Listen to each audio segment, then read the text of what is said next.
Hi, everybody. Welcome to this video session on the topic Evolution of Public Administration in India. The evolution of public administration in India can actually be traced through three phases: ancient phase, medieval phase, and the modern phase. So, before we look into the evolution of public administration in terms of these three phases, let us take a small understanding of how public administration is as of today. Public administration is about management of government operations, implementation of government policies, and it has developed into a separate academic discipline that studies this implementation and prepares civil service servants for working in public service. Public administration is centrally concerned with the organization of government policies and programs, as well as the behavior of officials, and is formally responsible for their conduct too. Now, let's take a look at the three phases in the evolution of public administration in our country, India: ancient phase, medieval phase, and the modern phase. Ancient phase. During the ancient phase, public administration was more of a tribal system of administration. People lived in groups called tribes, and every tribe had a chief. The tribal chief, he was responsible for protecting his people. The tribal chief was supported by Sabha, an assembly of elders, and Samiti, an assembly of people.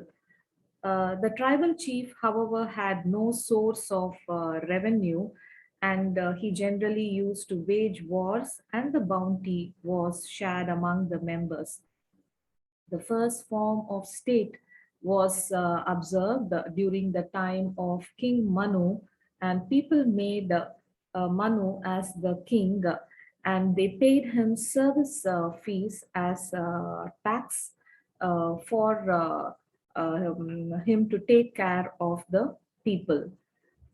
Even in our ancient literature, Ramayana, Mahabharata, and Vedic times, we have references to king being the sole administrator of the state.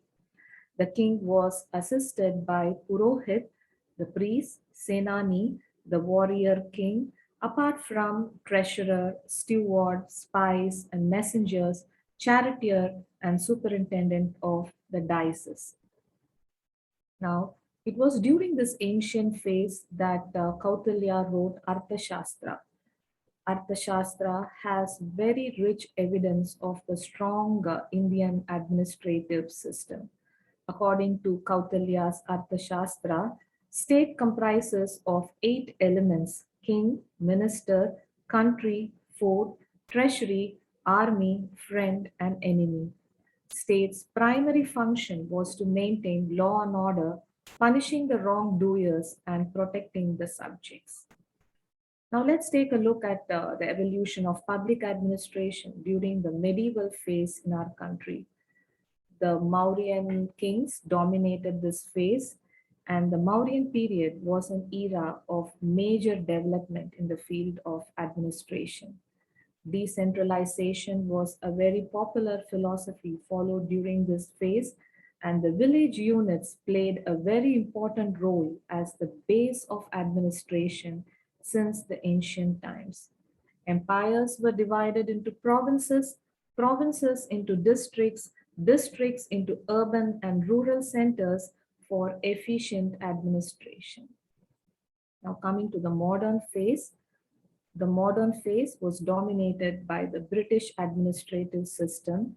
We know that India was under the control of the East India Company for more than 200 years. The Indian administrative system adopted systems like the parliamentary system, judicial system, and rule of law from the British administrative system. Lord Cornwallis developed the Civil Services Code, and he is aptly called the father of the modern civil services. Several notable acts were laid down by them, like the Indian Penal Code, Contract Act, the Government of India Act, Arms Act, Vernacular Press Act, Transfer Rights Act, etc., for the smooth functioning of their British officials.